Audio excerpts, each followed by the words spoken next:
चलिए ये क्वेश्चन देखते हैं। ये गेट 1981 का क्वेश्चन 1989 का क्वेश्चन है। कह रहा है कि which of the following well form formulas are equivalent, इनमें से कौन कौन इक्वलेंट है। तो ये इम्प्लीकेशन स्टेटमेंट की बात कर रहा है। तो हमें ऑलरेडी पता है कि अगर कोई इम्प्लीकेशन स्टेटमेंट हमारे पास है P इम्प्लाइज Q, तो ये ट्रू कब होता है। तो ये जो इम्प्लीकेशन स्टेटमेंट है वो ट्रू होता है जब या तो P फॉल्स हो या फिर Q ट्रू हो। इसका मतलब है या तो P फॉल्स हो या फिर Q ट्रू हो।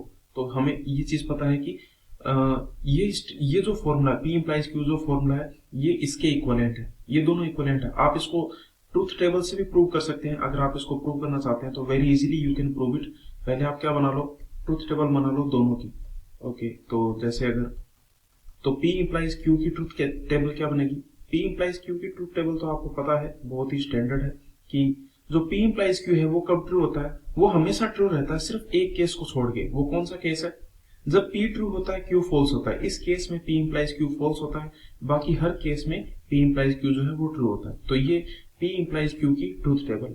साथ में आप P डैश प्लस Q की ट्रूथ टेबल भी बना सकते हैं। तो P डैश प्लस Q की ट्रूथ टेबल, अब देखो अगर P आपका ये है तो P डैश क्या बनेगा, अगर P फॉल्स हो तो P डैश ट्रू बनेगा, P फॉल्स हो तो P डैश ट्रू, और ये फॉल्स फॉल्स। तो ये आपका बन गया P डैश और ये आपका है Q।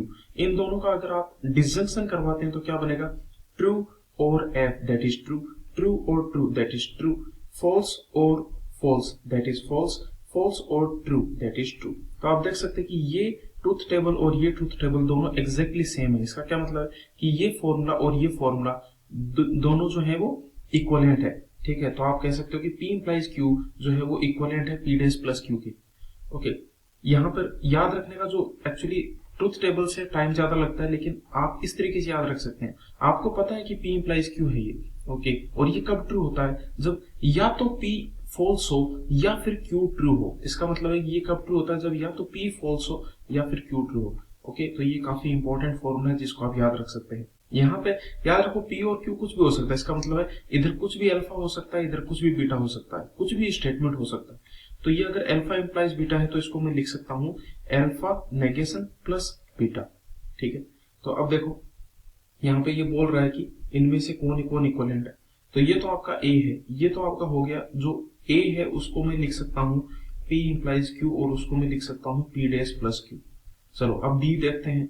जो B है वो क्या है, वो है negation Q implies negation P। इसको मैं क्या लिख सकता हूँ, यहाँ पे ये मेरा अल्फा है, ये मेरा बीटा है, क्योंकि हमने देखा अल्फा इम्प्लाइज बीटा। यहाँ पे कुछ भी हो, यहाँ पे कुछ भी हो, उसको हम लिख सकते हैं अल्फा नेगेशन प्लस बीटा।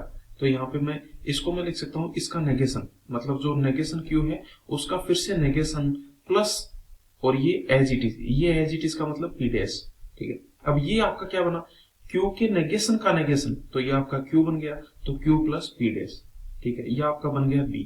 चलो C को देखते हैं। C कह रहा है कि C कह रहा है P डैश प्लस Q, और उसके बाद में D क्या कह रहा है, D कह रहा है नेगेशन Q इम्प्लाइज P। फिर से अपना ये अल्फा है, ये बीटा है, तो इसको मैं क्या लिख सकता हूँ, इसको मैं लिख सकता हूँ नेगेशन Q का नेगेशन प्लस P। यहाँ पे नेगेशन Q का नेगेशन क्या बना, वो बन गया Q प्लस P। ठीक है, अब आप यहाँ पे देख सकते हैं कि इनमें से which of the following well form formula are equivalent. आप देख सकते हैं कि A जो है, ये जो P डैश प्लस Q है, ये इक्वलेंट है C के। तो मैं कह सकता हूँ A जो है वो C के इक्वलेंट है। ठीक है, उसके बाद में आप देख सकते हैं कि A जो है वो B के भी इक्वलेंट है। इसका मतलब ये B के भी इक्वलेंट है। तो ये तीनों जो है वो एक दूसरे के इक्वलेंट है। और जो D है वो है P प्लस Q। आप देख सकते हो ये है P प्लस Q, ये है P डैश प्लस Q, ये है P डैश प्लस Q, ये है P डैश प्लस Q। तो आप कह सकते हो कि A B C ये तीनों क्या है, इक्वलेंट है। तो इस तरह से आप इस क्वेश्चन को सोल्व कर सकते हो। ओके, एक दूसरा तरीका भी है इस क्वेश्चन को सोल्व करने का।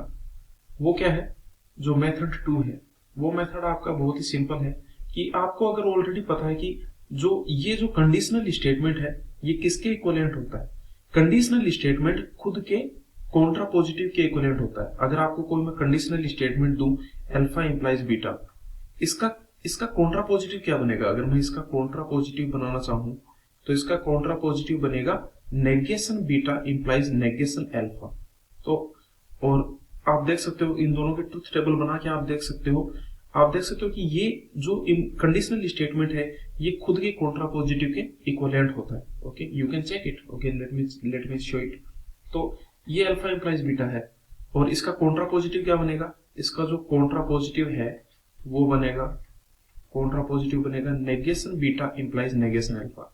ये दोनों इक्वलेंट हैं एक दूसरे के। क्यों?